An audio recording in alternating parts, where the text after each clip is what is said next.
Hi everyone, welcome to Rivodu. It's Physics, Chapter 3, Current Electricity, Part 17, IIT JEE Questions Part B. ये video पिछले video का continuation है जिसके अंदर हम IIT JEE के क्वेश्चंस कर रहे हैं। तो टोटल 28 क्वेश्चंस हैं। 10 क्वेश्चंस हमने पार्ट ए के अंदर किए थे पिछले वीडियो में और 9 क्वेश्चंस हम इस वीडियो में करेंगे पार्ट बी में, और बाकी बचे 9 क्वेश्चंस हम पार्ट सी में करेंगे। क्वेश्चन नंबर 11 जो कि 2008 में पूछा गया था। Figure shows three resistor configurations R1, R2 and R3 connected to a 3 volt battery. If the power dissipated by the configuration R1, R2 and R3 is P1, P2 and P3 respectively, then तो देखिए question क्या है कि हमारे पास ये तीन configuration है registers के। इस कन्फिग्रेशन का नाम है R1 पहले वाले का, इसका है R2 और इसका है R3। तो देखिए इस सर्किट के अंदर अगर P1 पावर डिसिपेट हो रहा है, इसके अंदर P2 हो रहा है और इसके अंदर P3 हो रहा है, तो हमें P1, P2 और P3 के अंदर रिलेशन चाहिए। तो देखिए बहुत ही आसान क्वेश्चन है। अगर हम इस सर्किट के अंदर R1 के अंदर इक्विवेलेंट रेजिस्टेंस निकाल लें तो हमें वोल्टेज पता है, तो V²/R इक्विवेलेंट ये हो जाएगा हमारा पावर डिसिपेटेड, है ना। पावर हम कैसे निकालते हैं, power is equals to V² divided by R equivalent. Okay, तो हमें बस हर सर्किट के लिए इक्विवेलेंट रेजिस्टेंस निकालना है। वोल्टेज सबका 3 वोल्ट है। तो चलिए R1 के लिए शुरू करते हैं। तो देखिए हमें इक्विवेलेंट रेजिस्टेंस निकालना है ना, तो लेट्स से हमें ये A और B के बीच में निकालना है। इस पॉइंट को हम बोलते हैं A और इस पॉइंट को हम बोलते हैं B। तो हमें A और B के बीच में इक्विवेलेंट रेजिस्टेंस निकालना है। तो अगर हम इस पॉइंट को बोलें कि ये है C और इस पॉइंट को बोलें कि ये है D, तो देखिए एक पॉइंट है A और एक पॉइंट है B, एक पॉइंट है इधर C और एक पॉइंट है इधर D। एकदम सिमिलर क्वेश्चन हमने ऐसे किया हुआ है ना इक्विवेलेंट रेजिस्टेंस के अंदर। तो देखिए A और C के बीच में एक रजिस्टर है 1 ओम का, वैसे सारे रजिस्टर 1 ओम के हैं, ठीक है, तो हम 1 ओम लिखने की ज़रूरत नहीं है इधर। C और D के बीच में एक है, तो C और D के बीच में एक लगा दिया, ये हो गया, ये हो गया। D और B के बीच में एक है, तो एक रजिस्टर ऐसे है। फिर ये C और B के बीच में ये वाला है 1 ओम, तो C और B के बीच में एक लगा दिया हमने ऐसे। और फिर A और D के बीच में एक रजिस्टर है 1 ओम, तो हमने ये लगा दिया, तो ये भी हो गया, ठीक है। अब देखिए ये सब 1 ओम है, 1 ओम 1 ओम, ये भी 1 ओम, ये भी 1 ओम और ये भी 1 ओम। अब देखिए यहाँ पर आपको सब कुछ याद होना चाहिए जो भी हमने अभी तक पढ़ा हुआ है। जैसे कि यहाँ पर आप सिमेट्री से भी कर सकते हैं या व्हीटस्टोन ब्रिज से भी कर सकते हैं। क्या ये एक बैलेंस व्हीटस्टोन ब्रिज है? हाँ बिल्कुल है। देखिए ये 1 इंटू दिस 1 आएगा, 1 इंटू 1, और ये 1 और ये 1, इन दोनों का प्रोडक्ट भी 1 आएगा, ठीक है। तो 1 इज इक्वल्स टू 1। इस वजह से हम ये कह सकते हैं कि ये 1 ओम रजिस्टर जो है इसमें से कुछ करंट नहीं फ्लो करेगा, है ना। तो हम इस रजिस्टर को यहाँ से हटा सकते हैं, ठीक है। तो हमारे पास जो सर्किट बचेगा वो ऐसा बचेगा, ये इस वाले के लिए ऊपर 2 ओम और ये 2 ओम, और 2 ओम और 2 ओम मिलके कितना बनेंगे पैरेलल में, तो 1 ओम। तो R इक्विवेलेंट आएगा हमारा इस सर्किट के लिए 1 ओम। ओके, तो अगर हम पावर निकालें P1 आएगा V²/R, V कितना है 3² डिवाइडेड बाय 1, तो आया 9 वॉट, ये आ गया P1। अब हम R2 कॉन्फ़िगरेशन के लिए करते हैं, ठीक है। देखिए ये सर्किट और ये जो सर्किट है इसमें फ़र्क है ना। ये बिल्कुल ऐसा नहीं है कि आप यहाँ भी इसको व्हीटस्टोन ब्रिज बना दो। व्हीटस्टोन ब्रिज बनाने के लिए जैसे अगर हमें इस पॉइंट और इस पॉइंट के बीच में अगर हमें इक्विवेलेंट रेजिस्टेंस निकालना है ना, तो व्हीटस्टोन ब्रिज में यहाँ पर रजिस्टर होता है ऐसे, ओके, तब आप बैलेंस व्हीटस्टोन ब्रिज लगा सकते थे, अभी नहीं लगा सकते। तो देखिए यहाँ पर आप डायरेक्ट कर सकते हैं, ये 1 और ये 1 2 हो जाएगा, है ना, और ये वाला 1 और ये वाला 1 2 हो जाएगा, ठीक है। और ये 1, तो ये जो तीन बनेंगे, ये बनेगा 2, ये बनेगा 2 और ये बनेगा 1, ये तीनों पैरेलल में है ना। तो कुछ ऐसा सर्किट बनेगा, हमें ये 2 पॉइंट्स के बीच में निकालना है।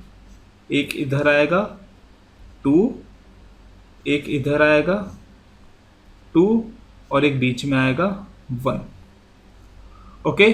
तो आप अगर यहाँ पर आर इक्विवेलेंट निकालेंगे तो ये आएगा, देखिए मुँह जबानी कर सकते हैं हम, 2 और 2 मिलके कितना बनेगा, क्योंकि पैरेलल में तो 1 और 1 पैरेलल में तो कितना बनेगा आर इक्विवेलेंट 1/2।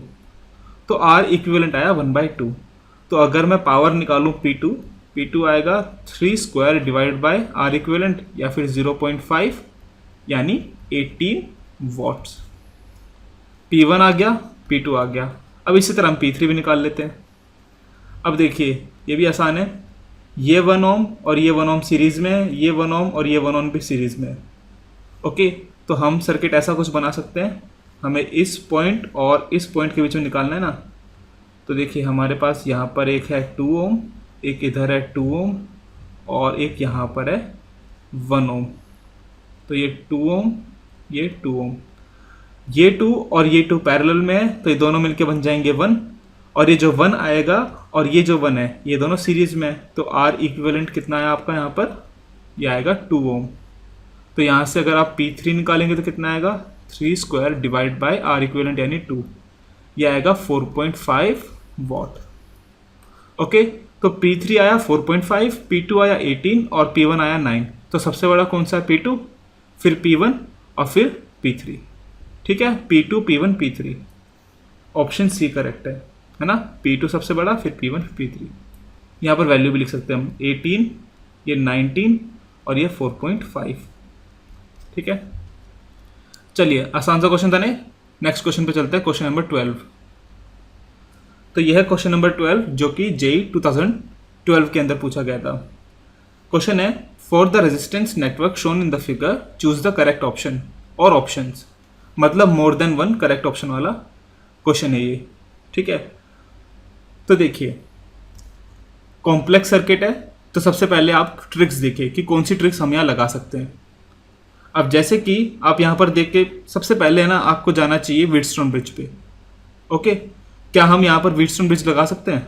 हाँ बिल्कुल। देखो ये 4 और ये 2 और ये 4 और ये 2 और ये, इसको लीजिए आप, ये 5 रजिस्टर।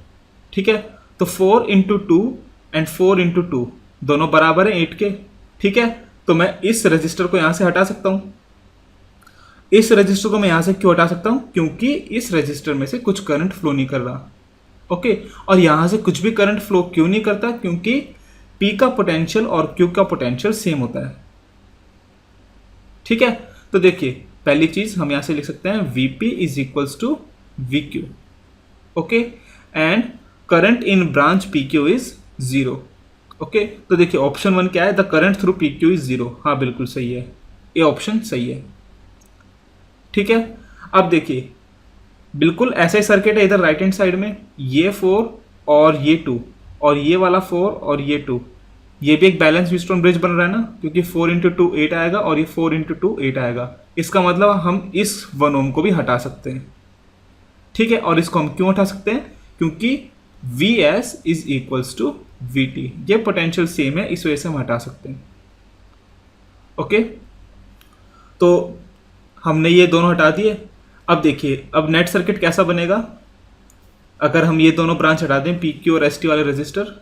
देखो ऊपर हमारे पास 3 रजिस्टर हैं ऐसे, एक ये है, एक ये और एक ये, फिर एक इधर है, एक ये और एक ये है 2, ये है 2, ये 2, ये 4 4 और 4, और बैटरी है 12 वोल्ट की, है ना, 12 वोल्ट, हाँ 12 वोल्ट। ठीक है, तो पहले हम आर इक्विवेलेंट निकाल लेते हैं। देखो ये 2 2 2 कितना हो गया 6, ये 4 4 4 12। ठीक है, और ये 6 और ये 12 किस में, पैरेलल में, तो आर इक्विवेलेंट कितना आएगा, आर इक्विवेलेंट आएगा 12 × 6 डिवाइड बाई 12 + 6। तो यहाँ से आर इक्विवेलेंट आया, इसको हम लिख सकते हैं, ये 6 और ये 3 4 ओम्स आएगा। ठीक है, इसका मतलब क्या है कि करंट कितना आएगा, इस बैटरी से करंट कितना निकलेगा, आई आएगा, बैटरी कितनी है 12 डिवाइड बाय 4, मतलब 3 एम्प्स। तो ये जो करंट है ये 3 एम्प्स है। ओके, तो कोई ऑप्शन है हमारे पास, देखिए I1 3 एम्पियर और ये I1। ठीक है, तो ये ऑप्शन भी ये ऑप्शन भी करेक्ट है, I1 3 एम्पियर है। अच्छा, ऑप्शन सी देखिए, the potential at S is less than that of Q. ठीक है, एस पे पोटेंशियल कम है क्यू से, क्या ऐसा है? देखिए इस पर चलते हैं हम। भाई देखो ये 3 एम्पियर है, ठीक है। अब ये 3 एम्पियर यहाँ पर डिवाइड होगा, और आपको ये डिवाइड करना आता होगा होपफुली, ठीक है। बहुत ईजी है डिवाइड करना। कैसे डिवाइड होगा भाई? नीचे कितना रजिस्टर है हमारे पास? 12, और ऊपर है 6। देखो यहाँ पर एक और सर्किट बना देता हूँ छोटा सा। ये है 12, ठीक है। ऊपर हमारे पास है 6 और यहाँ पर है 12। ओके, लेट से नीचे गया I1, तो ऊपर कितना जाएगा? 3 माइनस I1, ठीक है। तो करंट डिवाइड करने का तरीका सिंपल सा है भाई, क्योंकि ये पैरेलल में पोटेंशियल ड्रॉप सेम होगा, तो 6 इंटू 3 माइनस I1 बराबर होगा 12 I1 के। यहाँ से I1 आएगा, करके देखिए कितना आएगा ये, 1 एम्प, ठीक है। तो I1 आया 1 एम्प और ये आया 3 माइनस I1 मतलब 2 एम्प्स, ठीक है। तो देखिए ऑप्शन डी तो वैसे ही हो गया, I2 निकालना था ना, I2 इधर था, तो I2 2 एम्पियर आया, ऊपर वाली ब्रांच में 2 एम्पियर फ्लो कर रहा है, ठीक है। तो ऑप्शन डी सही है। ऑप्शन ये देखिए सी, देखिए इस सर्किट में आते हैं हम। यहाँ पर करंट फ्लो कर रहा है 2 एम्पियर और यहाँ करंट फ्लो कर रहा है 1 एम्पियर, ठीक है। ये पॉइंट है एस और यहाँ ये पॉइंट है क्यू। अब देखिए करंट अगर ऐसे जा रहा है, यहां से इधर जा रहा है, ये पॉइंट पी था ना, तो करंट पी से एस की तरफ जा रहा है। इसका मतलब क्या है कि potential at P is greater than potential at S, है ना भाई। करंट हायर पोटेंशियल से लोअर पोटेंशियल जाता है, ठीक है। तो हमें ये तो पता है कि potential at P should be greater than potential at S. और इनिशियल हमने क्या लिखा था? VP is equals to V Q, है ना। तो जो पी पर पोटेंशियल है वही क्यू पर पोटेंशियल है, तो हम लिखेंगे we Q is greater than V S. हो गया आंसर, ये ऑप्शन सही है ना भाई। क्योंकि Vp ग्रेटर देन Vs है तो Vq भी ग्रेटर देन Vs है, क्योंकि Vp और Vq सेम पोटेंशियल पर है। ओके, तो चारों ऑप्शन करेक्ट है। बहुत आसान क्वेश्चन था, ठीक है। व्हीटस्टोन ब्रिज लगाओ फिर सब काम आसान हो गए, फिर तो एकदम बच्चों वाला क्वेश्चन है, ठीक है। चलिए नेक्स्ट क्वेश्चन पर चलते हैं। Question number 13। क्वेश्चन नंबर 13 ये 2015 का क्वेश्चन है, ठीक है। क्वेश्चन है, in the following circuit the current through resistor R, ये वाला 2 ओम जो हमें दिया हुआ है, ठीक है। इसके अंदर से कितना करंट फ्लो कर रहा है आई, हमें ये निकालना है। ओके, और यहाँ पर जो आंसर आना चाहिए ना, वो आंसर आएगा इंटीजर, एक इंटीजर वैल्यू आएगी 0 to 9 के बीच में, ठीक है। ये इंटीजर टाइप वाला क्वेश्चन है। अब देखिए जैसे मैंने बताया था, अगर कुछ भी कॉम्प्लेक्स सर्किट आ रहा है ना, तो सबसे पहले देखिए कि क्या व्हीटस्टोन ब्रिज बन रहा है कहीं पर। ओके, और देखो बन रहा है। अगर मैं ये 1 ओम 2 ओम 4 ओम और ये 2 ओम और ये 8 ओम, अगर मैं 5 रजिस्टर लूँ तो देखो यहाँ पर बैलेंस व्हीटस्टोन ब्रिज बन रहा है। कैसे? 4 इंटू 1 4 आएगा और 2 इंटू 2 4 आएगा, ठीक है। इसका मतलब क्या हुआ कि ये जो 8 ओम रजिस्टर है इसको आप यहाँ से हटा दो, इस 8 ओम को यहाँ से हटा दो। ओके, तो इसको हटाने के बाद ये 1 ओम और ये 2 ओम मिलके कितना हो जाएंगे? 3 ओम, और ये 2 और ये 4 कितना हो जाएगा? 6। तो 3 और 6 पैरेलल में है, ठीक है। तो देखिए हम ऐसा कर सकते हैं ना, हम इस पूरे पार्ट को यहाँ से हटा सकते हैं, ठीक है। और हटा के हमें एक रेजिस्टेंस वैल्यू लगानी है, वो कितनी आएगी? ये 3 और ये 6 जो पैरेलल में, इसको सॉल्व कर लो, ठीक है। तो इसे हम R डैश बोल देते हैं, ये हमने यहाँ पर लगाया R डैश। ओके, तो R डैश कितना आएगा? R डैश आएगा 3 इंटू 6 डिवाइडेड बाय 3 प्लस 6 मतलब 9, ठीक है। तो ये आ गया 2 ओम आएगा। ओके, तो R डैश की वैल्यू आ गई हमारे पास 2 ओम। ओके, तो एक नया सर्किट बना देते हैं इधर छोटा सा, ठीक है। तो नेट सर्किट हमारे पास ऐसा बनेगा, है ना, सब हटाने के बाद। अब देखिए यहाँ पर दोबारा हम व्हीटस्टोन ब्रिज लगा सकते हैं, क्योंकि दिस 12 इंटू 2 आएगा 24 और 6 इंटू 4 आएगा 24, ठीक है। इसका मतलब क्या है कि इस 10 को आप यहाँ से हटा दो। ओके, यहाँ से करंट 0 फ्लो करेगा, ठीक है। तो इसको हटाने के बाद अब पूरा R इक्विवेलेंट कितना आएगा? देखिए ये 6 और ये 12 किस में हो जाएंगे सीरीज में, ये 2 और ये 4 किस में हो जाएंगे सीरीज में, और ये जो 6 आएगा पूरा, ये 6 और ये 18 हो गए पैरेलल में। ठीक है, तो आर इक्विवेलेंट कितना आएगा फिर पूरे सर्किट का, 2 + 2 ये वाला आर का, और ये आएगा 18 और 6 है ना, तो 18 × 6 डिवाइड बाय 18 + 6 है ना, ये आएगा 2 + 18 × 6 डिवाइड बाय 24, तो 6 4 ये आएगा 4.5। तो आर इक्विवेलेंट कितना आया, आर इक्विवेलेंट आया 6.5 ओम। ओके, तो इस पूरे सर्किट का इक्विवेलेंट रेजिस्टेंस आया 6.5 ओम, और यहाँ वोल्टेज है 6.5, तो बस ओम्स लॉ लगाओ। करंट कितना आएगा, करंट आएगा 6.5 डिवाइड बाय आर इक्विवेलेंट जो कि आया 6.5, तो करंट आया 1 एम्पियर। तो 1 एम्पियर करंट ऐसे फ्लो कर रहा है। ठीक है, तो इस रेजिस्टर से 1 एम्पियर ही फ्लो करेगा क्योंकि ये बैटरी के सीरीज में है। तो आंसर क्या आएगा इस क्वेश्चन का, आंसर आएगा 1 एम्प। इंटीजर आया ना, 0 और 1 के 0 और 9 के बीच में इंटीजर आया 1, तो 1 आंसर है। तो देखो ऐसे क्वेश्चन का आधा पता तो वैसे ही चल जाता है कि अगर आपका आंसर इंटीजर नहीं आ रहा तो वैसे गलत है आपका क्वेश्चन, एक इंटीजर वैल्यू आनी चाहिए। ठीक है, ओके चलिए क्वेश्चन नंबर 14 करते हैं। क्वेश्चन नंबर 14 ये जेई 2010 का क्वेश्चन है। तो देखिए इस क्वेश्चन को थोड़ा ध्यान से पढ़िए। Incandescent bulbs are designed by keeping in mind that the resistance of their filament increases with the increase in temperature. If at room temperature 100 watt, 60 watt and 40 watt bulbs have filament resistances R100, R60 and R40 respectively, the relation between these resistances is, और ये 4 option है। तो देखिए question क्या है कि हमारे पास 3 bulbs हैं, ओके, और डिज़ाइनर ने ये चीज़ कंसिडरेशन में ली थी कि भाई टेम्परेचर बढ़ने के साथ रेजिस्टेंस वैल्यू बढ़ती है। ठीक है, ये चीज़ उसने दिमाग में रखते हुए ये बल्ब्स डिज़ाइन किए, तो इस चीज़ को आप ध्यान में रखिए। ओके, अब क्वेश्चन में बोला जा रहा है कि अगर रूम टेम्परेचर पे पावर है 100 वाट, 60 वाट और 40 वाट, ठीक है, तो फिलामेंट रेजिस्टेंसेज में क्या रिलेशन आएगा। ठीक है, ये रिलेशन हमें दिया हुआ है।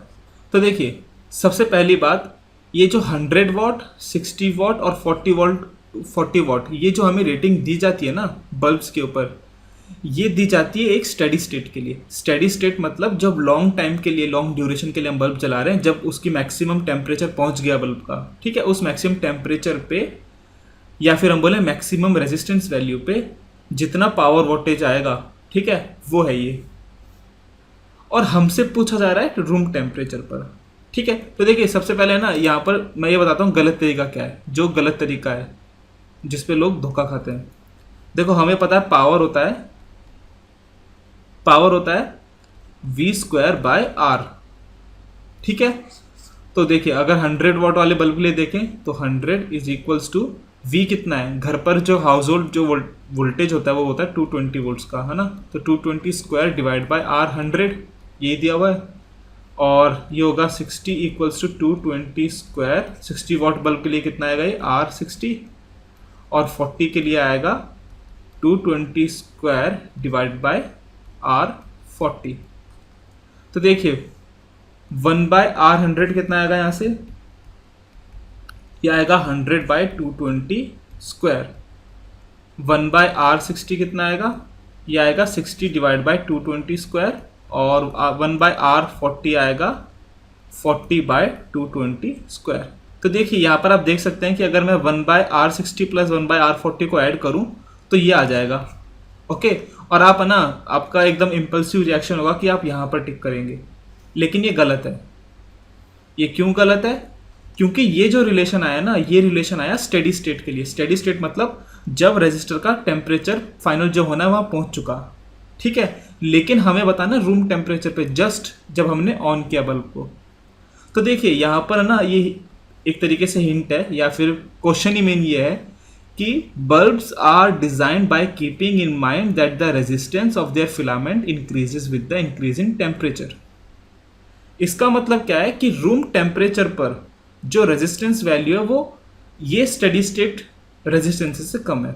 तो पहली बात तो आप इनको ना R100, R60, R40 मत बोलिए, इसको यहाँ पर डैश लगा दीजिए, क्योंकि R100, R60 और R40 हमें रूम टेम्परेचर पे दिया हुआ है, ये रूम टेम्परेचर पे निकालना है।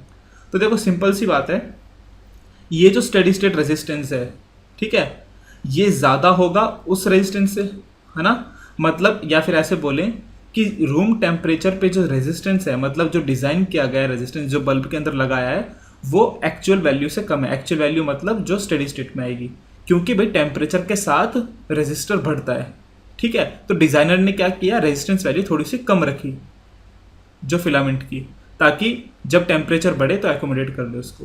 इसका मतलब है कि R100 is less than R-100, और अगर मैं इनका रिवर्स कर दूं तो 1/R100 is greater than 1/R-100।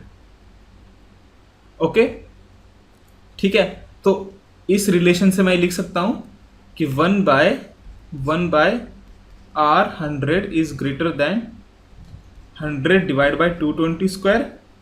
Similarly, 1/R60 is greater than 60 divided by 220 square, और 1/R40 is greater than 40 by 220 square। ठीक है, तो यहाँ से रिलेशन क्या बनेगा आपका, 1/R100 is greater than 1/R60 is greater than 1/R40। Okay, क्योंकि जो चेंज है ना वो बहुत स्मॉल है, ठीक है। तो ए ऑप्शन सही नहीं है, ऑप्शन कौन सा सही है, ऑप्शन डी सही है। भाई ये तो एकदम ही गलत है, ऐसा तो बनेगा ही नहीं, और ये भी गलत है, ठीक है। तो भाई बी और सी तो वैसे ही गलत हो गए, क्योंकि रेजिस्टेंस में नहीं, उनके रेसिप्रोकल में, मतलब उनका जो ये 1/R100 है इसके अंदर रिलेशन है, ठीक है। ए गलत है क्योंकि भाई ये चीज़ जो है ये स्टेडी स्टेट की नहीं, स्टेडी स्टेट पर ऐसा होगा, ठीक है, लेकिन हमें रूम टेम्परेचर पे बताना है। तो देखिए इस क्वेश्चन से आप सीख सकते हैं कि क्वेश्चन को बड़े ध्यान से पढ़ो और अपने इम्पल्सिव रिएक्शंस पर मत जाओ, ठीक है, क्वेश्चन गलत होते हैं उससे। चलिए नेक्स्ट क्वेश्चन पर चलते हैं, क्वेश्चन नंबर 15। तो चलिए क्वेश्चन नंबर 15 करते हैं। ये JEE 2010 का क्वेश्चन है, और ये भी इंटीजर टाइप वाला क्वेश्चन है, मतलब आंसर 0 और 9 के बीच में एक इंटीजर वैल्यू आनी चाहिए। क्वेश्चन है, when two identical batteries of internal resistance 1 ohm each are connected in series across a resistor R, the rate of heat produced in R is J1। हमारे पास दो आइडेंटिकल बैटरीज हैं जिसके अंदर internal resistance 1 ओम है, okay. और उन batteries को जब हम सीरीज में लगाते हैं एक रेजिस्टर R के साथ, तो इस R के अंदर रेट ऑफ हीट प्रोड्यूस्ड या फिर पावर J1 है। अब इन बैटरीज को आप पैरेलल में लगाइए, फिर R के साथ उसे कनेक्ट करिए। अब जो rate of heat produced in R है, मतलब पावर, वो J2 है, ठीक है। If J1 is equals to 2.25 J2, J1 और J2 में ये रिलेशन दिया हुआ है, then the value of R in ohm is, okay. तो देखिए स्टेप बाय स्टेप करते हैं। जब हम बैटरीज को सीरीज में लगाते हैं, ठीक है, तो पहला केस लेते हैं ए, सीरीज कनेक्शन, ओके। तो सीरीज कनेक्शन में क्या, हमारे पास दो सेल है, ठीक है, इंटरनल रेजिस्टेंस 1 ओम, फिर एक और सेल है, सीरीज में लगा दिया 1 ओम। अब इसको हमने एक रेजिस्टर R के साथ लगा दिया, ओके। तो लेट्स से EMF दोनों बैटरीज का V है, तो V, और ये 1 है, ये 1 है, 1 ओम 1 ओम, और ये R है। तो देखिए इक्विवेलेंट EMF कितना आएगा, क्योंकि ये सीरीज में ऐसे लगे हुए हैं तो 2V हो जाएगा, ठीक है, और टोटल रेजिस्टेंस हो गया R+2। तो यहाँ पर करंट कितना फ्लो करेगा, करंट आएगा 2V डिवाइडेड बाय R+2, ठीक है, सिंपल है। तो जो J1 आएगा, J1 वैल्यू कितनी आएगी, I² इंटू R, है ना, करंट कितना फ्लो कर रहा है I, तो I² इंटू R, या फिर 2V डिवाइडेड बाय R+2 इसका स्क्वायर इंटू R, ये हो गया J1। अब सेकंड केस लेते हैं, जब बैटरीज को लगाया पैरेलल में, ठीक है, पैरेलल कनेक्शन। अब पैरेलल कनेक्शन में कैसा बनाया सर्किट,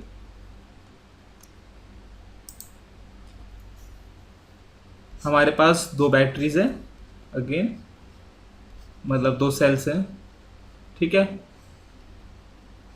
और यहाँ पर R है। तो ये है V, ये 1 ओम, ये है V, ये 1 ओम, और ये R, ठीक है। लेट से दोनों बैटरी से करंट निकलता है आई, ये आई निकला और ये भी आई निकला, तो यहाँ कितना आएगा करंट, 2i। ओके, तो अगर मैं इसे बोलूँ ए, इसे बोलूँ बी, इसे बोलूँ सी और इसे बोलूँ डी, तो हम ये लूप लेते हैं ए बी सी डी ए। तो लूप लीजिए A B C D A, Kirchhoff loop लो लगाते हैं हम। तो देखिए यहाँ से ए से बी तक कुछ नहीं, बी से सी गए तो 2IR, या है चेंज इन पोटेंशियल। फिर सी से डी पर कुछ नहीं है, डी से इधर जा रहे हैं, तो यहाँ पर करंट कितना फ्लो कर रहा है, आई, है ना, क्योंकि ये जो 2i है ये आई और आई में डिवाइड हो गया इधर, तो यहाँ आई फ्लो कर रहा है, तो प्लस आई इंटू 1, बैटरी का नेगेटिव टर्मिनल, तो minus V equals to 0। Okay, तो यहाँ से करंट कितना आया, ये आएगा v बाय 2R प्लस 1। ठीक है, अब देखिए हमें निकालना है J2, तो J2 कितना है, यहाँ पर करंट फ्लो कर रहा है 2i, तो 2i स्क्वायर इंटू आर, इतना आएगा J2, या फिर 2 into we bye 2R plus 1 और इसका पूरे का होल स्क्वायर इंटू आर, यह आ गया हमारा J2। हमारे पास J1 है, हमारे पास J2 है। ठीक है, और रिलेशन क्या है कि J1 is equals to 2.25 of J2। ठीक है, तो अगर हम J2 को 2.25 से मल्टीप्लाई करें तो J1 के बराबर है। ओके, तो हम यहाँ से लिख सकते हैं J1 is equals to 2.25 of J2, या फिर J1 आया 2V divide by R plus 2 इसका होल स्क्वायर इंटू आर, और ये बराबर है 2.25 ऑफ J2, J2 आया 2V divide by 2R plus 1 और इसका पूरे का होल स्क्वायर इंटू आर। अब देखिए ये R और ये R कैंसिल, ठीक है, ये 2V न्यूमरेटर, ये 2V ये कैंसिल, क्योंकि 2V स्क्वायर और 2V स्क्वायर इनको हटा दो। ठीक है, तो देखो क्या बचा, नीचे बचेगा 1 अपॉन R प्लस 2 का होल स्क्वायर, इसको खोल दो तो ये हो जाएगा R स्क्वायर प्लस 4R, और ये हो जाएगा 2.25 divided by 4R square plus 1 plus 4R। Okay, अब बस क्वाड्रेटिक इक्वेशन सॉल्व करनी है आपको। ये आएगा 4R square plus 1 plus 4R, और ये आएगा 2.25 R स्क्वायर प्लस ये कितना आएगा 9 आएगा, 9 प्लस 9R। ओके, तो ये कितना हो जाएगा, ये 1.75 R स्क्वायर, ये हो जाएगा माइनस 5R, और ये हो जाएगा माइनस 8 इक्वल्स टू 0। तो यहाँ से R की वैल्यू क्या आएगी, 5 plus minus root of B square 25 plus ये आएगा 4 इंटू दिस 7 इंटू ये 56 डिवाइडेड बाय ये आएगा 7/2। ठीक है, तो R कितना आया, 5 प्लस वैल्यू लेते हैं क्योंकि R नेगेटिव नहीं हो सकता, और ये आएगा 9 डिवाइड बाय 7/2 मतलब 4 ओम्स। तो कितना आंसर आया इधर, आंसर आएगा 4 ओम्स। तो 4 आपका आंसर इंटीजर वैल्यू में। ठीक है, तो इंटीजर आया तो आधा तो कॉन्फिडेंस आपको वैसे ही आ जाता है, जब आपका आंसर एक इंटीजर वैल्यू में आ गया ना तो वैसे कॉन्फिडेंस हाई हो जाता है कि हाँ भाई यही होना चाहिए आंसर, एक इंटीजर वैल्यू। ओके, चलिए क्वेश्चन नंबर 16 पे चलते हैं। क्वेश्चन नंबर 16 आसान सा क्वेश्चन है भी, ये 2014 का क्वेश्चन है। Heater of an electric kettle is made of a wire of length L and diameter D. It takes 4 minutes to raise the temperature of 0.5 kilogram water by 40 kelvin. हमारे पास एक electric kettle है जिसके अंदर एक wire है resistance wire type से, जिसका length L है और उस वायर का डायमीटर D है, और इस वायर को 4 मिनट लगते हैं, 4 मिनट्स लगते हैं to raise the temperature of 0.5 kilogram water by this much temperature. ठीक है, this heater is replaced by a new heater having 2 wires of the same material each of length L and diameter 2D। अब हम एक नया heater लाते हैं जिसके अंदर 2 wires हैं, सेम लेंथ की, सेम मटेरियल, बट उनका डायमीटर 2D है। अब इन वायर्स को हम पैरेलल में लगा सकते हैं, सीरीज में लगा सकते हैं। ठीक है, तो हमसे पूछा जा रहा है कि how much time in minutes will it take to raise the temperature of the same amount of water by 40 kelvin. देखिए 500 ग्राम्स ऑफ वाटर को 40 डिग्री केल्विन से जब हम हीट कर रहे हैं तो कुछ हीट एनर्जी देनी पड़ रही है। ठीक है, तो देखो पहले भी इतना ही हीट एनर्जी देनी पड़ेगी क्योंकि टेम्परेचर भी उतना ही है 40 केल्विन, चेंज इन टेम्परेचर मतलब, और मास ऑफ वाटर भी उतना है और बाद में भी उतना ही है। ठीक है, तो एक चीज़ तो सेम है कि हीट एनर्जी जो है वो दोनों में सेम आनी चाहिए, है ना। हीट एनर्जी कितनी आएगी, H is equals to M C delta T. Okay, और ये दोनों केसेस में सेम है। कितना है, ये है 0.5, वाटर का सी 4.18 जो भी होता है, और ये आएगा 40। अब ये दोनों में सेम है, इसको हम H ले लेते हैं। ठीक है, तो देखिए घर पर वोल्टेज कितना होता है, हमारे वोल्टेज होता है 220 वोल्ट्स। ओके, देखो जब हम इनिशियली L लेंथ की वायर ले रहे थे डायमीटर D, तो रेजिस्टेंस कितना था उसमें, R1 ले लेते हैं उसको। R1 आएगा रो L divide by pi D square. Okay, pi D square by 4 जो भी है, A ले लेते हैं, या फिर ऐसा लिखते हैं हम रो L A1। ठीक है, तो ये तो है R1। तो इनिशियली हमें क्या दिया गया है कि 4 मिनट्स के अंदर ये पानी को इतना हीट एनर्जी देता है, तो हमारे पास H है इधर, है ना। तो ये 220 square divide by R1 into T या फिर 4 minutes is equals to H है। ये तो है हमारी पहली इक्वेशन।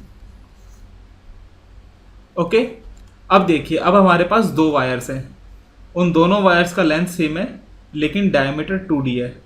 ठीक है, और लेंथ सेम है। तो देखिए अगर मैं सेम मटेरियल का डायमीटर ट्वाइस कर दूं, इसका मतलब क्या है कि रेजिस्टेंस वैल्यू कितनी हो जाती है, 1/4, है ना, क्योंकि ये डी स्क्वायर है ना।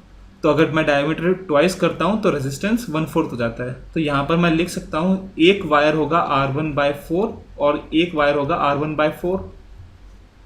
अगर मैं इन दोनों को सीरीज में लगाऊं, सीरीज कॉम्बिनेशन में, तो नेट रेजिस्टेंस कितना आएगा, इसे हम R2 ले लेते हैं, R2S ले लेते हैं कि सीरीज, R2 मतलब सेकंड केस, S मतलब सीरीज। तो ये कितना आएगा अगर हम सीरीज में लगाएं, तो R1/4 मिलकर हो जाएगा R1/2। और अगर मैं पैरेलल लेता हूं, अगर मैं वायर्स को पैरेलली लगाऊं तो R2P। तो पैरेलल लगाने पे क्या होता है, ये इन दोनों का इक्विवेलेंट रेजिस्टेंस निकालो, अगर पैरेलल में लगाएंगे तो ये आएगा R1/8। ओके, अब देखिए, अब इनको इस रेजिस्टेंस को 220 वोल्टेज के साथ लगाया तो पावर कितना आएगा, ठीक है, सॉरी हीट एनर्जी। तो ये आएगी, देखो सीरीज के लिए आएगी 220 square divided by R1/2 into T, और ये भी बराबर है H के। ठीक है, और H किसके बराबर है इस इक्वेशन से, ये बराबर है 220 square into 4 divide by R1। Okay, तो यहाँ से ये कैंसिल, ये कैंसिल, ये R1 कैंसिल। ठीक है, तो T कितना आया, T आएगा 4/2 या फिर 2 मिनट्स। तो ये तो आ गया सीरीज़ के लिए, जब हम वायर्स को सीरीज़ में लगाते हैं। और अगर पैरेलल में लगाएं इन दोनों वायर्स को, तो देखिए उस केस के अंदर H कितना आएगा, H आएगा 220 स्क्वायर डिवाइडेड बाय R2P या फिर R1/8 इंटू टी। H के बराबर है, और H किसके बराबर है, 220 square divide by R1 into 4। Okay, again ये और ये कैंसिल, R1 कैंसिल। तो T कितना आएगा, ये आएगा 4/8 या फिर 0.5 मिनट्स। तो ये तो आया पैरेलल के लिए, ये आया सीरीज़ के लिए। तो सीरीज़ के लिए 2 मिनट्स है, पैरेलल के लिए 4। कौन से ऑप्शन सही है, 4 पैरेलल गलत, 2 इन सीरीज़ ये सही है, 1 इन सीरीज़ गलत, और 0.5 पैरेलल। तो बी और डी करेक्ट ऑप्शन है। ठीक है, बहुत इजी क्वेश्चंस हैं, बस थोड़ा कभी किसी में टाइम लग रहा है, किसी में छोटा मोटा कॉन्सेप्ट लग रहा है, बाकी सब सेम है। बहुत इजी क्वेश्चंस होते हैं। चलिए क्वेश्चन नंबर 17 पे चलते हैं फटाफट। ओके, क्वेश्चन नंबर 17, हमारे पास ये सर्किट है। ठीक है, 2 ideal batteries of EMF V1 and V2। Ideal मतलब इंटरनल रेजिस्टेंस 0 है, and 3 resistances R1, R2 and R3 are connected as shown in the figure. The current in R2 would be 0 if. हमें R2 के अंदर current निकालना है, और वो 0 कौन सी कंडीशन में होगा, हमें कंडीशन दे रखी है। तो देखिए, अगर हम करंट माने कि I फ्लो कर रहा है V1 से, ठीक है, तो यहाँ से करंट आया आई, यहाँ पर आई आया। लेट से नीचे करंट चला गया I1 और इधर चला गया I माइनस I1। ओके, तो किरचॉफ लूप लॉ लगा दो आप, एक ये लूप लगा दो छोटे वाला और एक बड़े वाला लगा दो पूरा। ठीक है, तो देखिए हम लूप लॉ लगाते हैं। तो पहले छोटा वाला लूप लगाते हैं, यहाँ से इधर आए I R1, फिर अंदर गए plus I minus I1 into R2 minus V1 equals to 0। ठीक है, यह इक्वेशन 1। अब हमें सेकंड लूप लगाना है, तो देखिए सेकंड लूप हम ऐसे लगा देते हैं, हम ये बड़े वाले की जगह अंदर वाला छोटा वाला ले लेते हैं। ठीक है, क्योंकि हमें मैं ये वाला लूप क्यों ले रहा हूँ बड़े वाले के बजाय, क्योंकि हम ये R2 से मतलब है ना, तो हमें R2 चाहिए अगेन।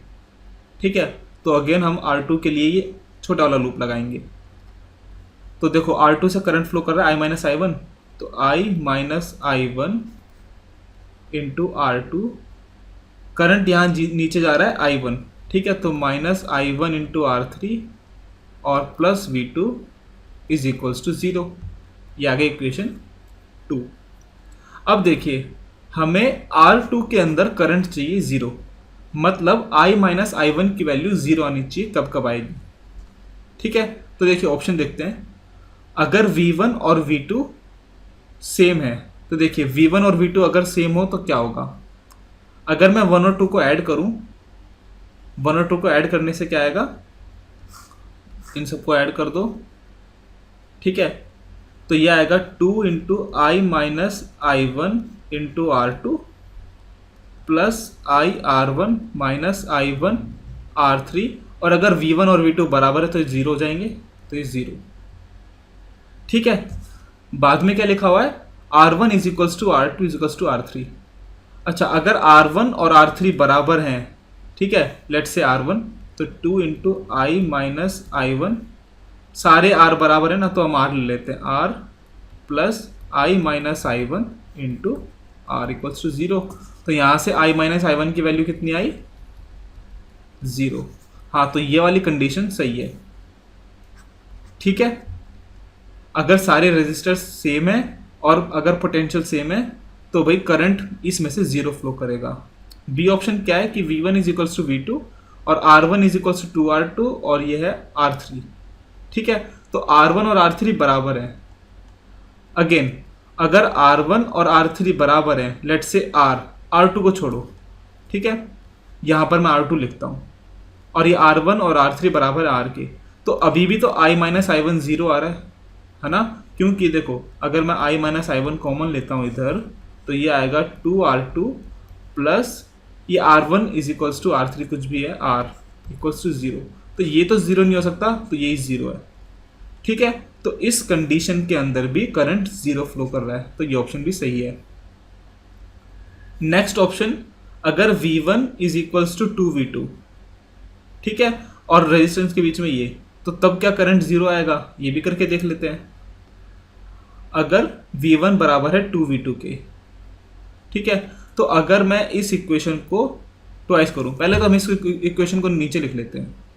तो सेकंड कंडीशन में क्या है कि if V1 is equals to V2, तो अगर मैं इस पूरी इक्वेशन को 2 से मल्टीप्लाई कर दूं और फिर ऐड करूं, तो देखो क्या आएगा, यह आएगा 2 और 1 ये 3I minus I1 into R2 plus IR1 minus 2I1 R3, और V2 और V1 कट गए, है ना, इक्वल्स टू 0, अगर ये कंडीशन है तो।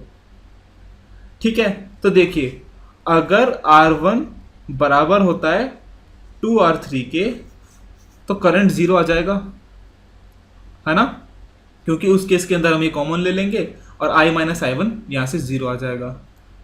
तो अगर V1 बराबर है 2V2 के और ये कंडीशन है if V1 is equals to 2V2, तो करंट 0 आएगा। तो देखते हैं ऑप्शन बी क्या है। ऑप्शन 3 में क्या था, V1 is equals to V2, लेकिन हमारा आया था R1 is equals to 2R3, तब उसमें 0 करंट आ रहा है, तो ये ऑप्शन गलत है। डी देखिए, अगर हम इस चीज़ को रिवर्स कर दें, हाँ, तो ये ऑप्शन सही है। ठीक है, करके देख लीजिए। अगर 2v1 को हम v2 के बराबर रखेंगे तो ये रिलेशन आएगा r1 equals to 2r1 equals to r3। ठीक है, तो इस इक्वेशन में आप ये करके देखिए, वो आएगा। तो भाई ये किरचॉफ लॉ का है ये क्वेश्चन। ठीक है, बाकी तो सब आसानी है। चलिए क्वेश्चन नंबर 18 पे चलते हैं। क्वेश्चन नंबर 18 है 2011 का question. Two batteries of different EMFs and different internal resistance are connected as shown, the voltage across AB in volts is. अब देखिए यहाँ पर है ना, कंफ्यूज करने के लिए ऐसे दो टर्मिनल ऐसे बना दिए। ठीक है, एक्चुअली में क्या एकदम सिंपल क्वेश्चन है। हमारे पास दो बैटरीज हैं, ठीक है, और उनका रेजिस्टेंस हमें ऐसे दिया हुआ है। बैटरी कितना है 6 और 3 और ये 1 और 2, तो ये 6 ये 3 ये 1 और 2। ठीक है, हमें बताना है इस पॉइंट का पोटेंशियल, लेट्स से ये V है और इस पॉइंट का पोटेंशियल VB, इन दोनों का डिफरेंस। ठीक है, अब देखिए ये वाली 6 वोल्ट की बैटरी और ये 3 वोल्ट की बैटरी हम ऐसे लगा सकते हैं ना, इसको घुमा के इधर लाओ तो ये ऐसे है और ये ऐसे है। ठीक है, और रेजिस्टेंस कितना हो गया हमारे पास, रेजिस्टेंस हो गया 3 ओम। ये है 6 वोल्ट, ये है 3 वोल्ट। तो नेट सर्किट यहाँ से क्या बनेगा, मेरी ड्राइंग थोड़ी ख़राब है तो आप समझ गए होंगे होपफुली। ये होगा भाई 6 माइनस 3 कितना होगा, 3 वोल्ट। ठीक है, तो 3 वोल्ट की बैटरी है और 3 ओम रजिस्टर है। ओके, तो करंट कितना फ्लो कर रहा है इधर, 1 एम्पियर ऐसे। ठीक है, तो 1 एम्पियर करंट फ्लो कर रहा है इस सर्किट के अंदर। तो देखिए अगर मैं इसे बोलूं VA तो यहाँ पर पोटेंशियल कितना होगा भाई, क्योंकि ये V है तो ये होगा VA माइनस 6। ठीक है, और करंट क्योंकि ऐसे फ्लो कर रहा है 1 एम्पियर, तो करंट क्योंकि ऐसे फ्लो कर रहा है तो इस पॉइंट का पोटेंशियल हायर होना चाहिए। और हायर बाय व्हाट, क्योंकि यहाँ पर पोटेंशियल ड्रॉप 1 वोल्ट का है तो ये होना चाहिए VA माइनस 6 प्लस 1। ओके, तो VB कितना आया, VB आया VA माइनस 5। तो हमें VA माइनस VB निकालना है। देखो VA माइनस VB निकालना है, और VA माइनस ये VB कितना आया, ये आया VA माइनस 5, तो ये कितना आया 5 वोल्ट। ओके, तो डायरेक्ट आप यहाँ लिख सकते हैं 5। ओके, आप चाहें तो इसको वो जो भाई, क्योंकि ये पैरेलल कॉम्बिनेशन लग रहा है ना, तो आप जो फॉर्मूला है मतलब NCERT में जो हमने किया था कि अगर बैटरीज को पैरेलल में लगाओ तो देखो हम डायरेक्ट भी लिख सकते हैं। EMF क्या आता है, EMF आता है E1 R2 plus E2 R1 divide by R1 plus R2, है ना। तो हम देखो डायरेक्ट भी कर सकते हैं। कितना आएगा, E आएगा 6 into 2 12 plus 3 into 1 3 divide by 1 plus 2 3, तो E कितना आया 5, तो डायरेक्ट भी होगा। लेकिन भाई मुझे ना पर्सनली ये चीज़ अच्छी नहीं लगती, मतलब रटे हुए फॉर्मूलेज, क्योंकि कहीं ना कहीं कुछ भी गड़बड़ हो सकती है, कुछ भी घुमा फिरा दिया तो गलत हो जाएगा। तो सबसे सही तरीका क्या होता है, आप बेसिक्स पे जाओ। ठीक है, चलिए अच्छा बेसिक्स से याद आया, यहाँ पर आप सीधा किरचॉफ लॉ से भी कर सकते थे। करंट I फ्लो कराओ इधर, ये करंट नीचे जाएगा। ठीक है, तो यहाँ से आप देखो किरचॉफ लॉ से भी करा देता हूँ, तो ये होगा 3, फिर ये करंट आएगा ये मतलब प्लस 2I, फिर ये आएगा प्लस I और माइनस 6 इक्वल्स टू 0, तो I आ गया 1 एम्पियर। अब करंट 1 एम्पियर आ गया तो देखो हम डायरेक्ट ले सकते हैं ना कि जो वोल्टेज होता है बैटरी के बाहर वो होता है V equals to E minus IR। E है 6, करंट है 1, तो 1 इंटू 1 मतलब ये हो गया 5 वोल्ट। तो तीनों तरीके बता दिए मैंने आपको। ओके, चलिए लास्ट क्वेश्चन चलते हैं। Question number 19। क्वेश्चन नंबर 19 ये 2009 का क्वेश्चन है। हमारे पास ये सर्किट है।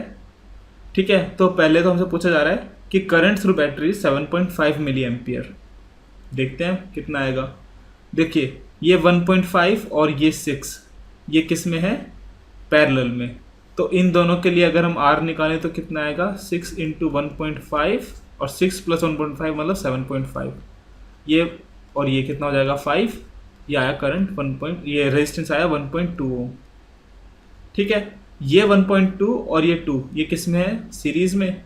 तो करंट आई कितना आएगा, 24 डिवाइडेड बाय 2 प्लस 1.2 मतलब 3.2। ओके, यहाँ से हम 10 लिखते हैं, 8 3 जा 24 और ये 4, ठीक है। तो 30/4 कितना आया, 7.5 मिली एम्पियर, है ना, क्योंकि रेजिस्टेंस किलो ओम्स में है तो करंट मिली एम्पियर। ठीक है, ऑप्शन ए करेक्ट है। Potential difference across R L is 18 volt. ठीक है, देखते हैं। करंट आया 7.5 मिली एम्पियर। ओके, यहाँ से 7.5 मिली एम्पियर चला गया करंट। ठीक है, तो देखिए करंट 7.5 मिली एम्पियर जा रहा है, रेजिस्टेंस है 2 किलो ओम। तो इधर पोटेंशियल ड्रॉप कितना हुआ इस पॉइंट से इस पॉइंट आने में, आई इंटू आर, मतलब 15 वोल्ट यहाँ पर खत्म हो गया इस 2 के अक्रॉस। तो बचा हुआ कितना, 9 वोल्ट यहाँ पर होगा। ठीक है, इसका मतलब क्या है कि ये पॉइंट और ये पॉइंट के बीच में जो पोटेंशियल डिफरेंस है वो 9 वोल्ट है ना। तो ये प्लस माइनस कितना आया, 9 वोल्ट। तो ये ऑप्शन क्या है, आर एल वाला, ये गलत है। ओके, बी ऑप्शन गलत है। The ratio of powers dissipated in R1 and R2 is 3। देखते हैं करके। R1 के अंदर कितना आएगा, उसे हम P1 बोलते हैं। P1 आएगा V², जो उसके अक्रॉस वोल्टेज है, मतलब V1 ले लेते हैं, V1² divide by R1। V1 कितना है, 15, तो 15² डिवाइड बाय R1 कितना है, 2।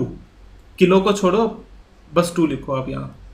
अभी P2 देखो, क्योंकि हम रेशियो निकाल रहे हैं ना, तो हम किलो वगैरह भी नहीं लिखते। P2 कितना आएगा, यह आएगा V2² divide by R2। V2 कितना है, 9, तो 9² डिवाइड बाय R2 कितना है, 6। ठीक है, तो P1 बाय P2 निकालिए। P1 बाय P2 आएगा 15² डिवाइड बाय 2 इंटू 9² इंटू ये ऊपर 6 हो गया। ठीक है, तो 15 इंटू 15 इंटू 6 ये आएगा 2 इंटू 9 इंटू 9।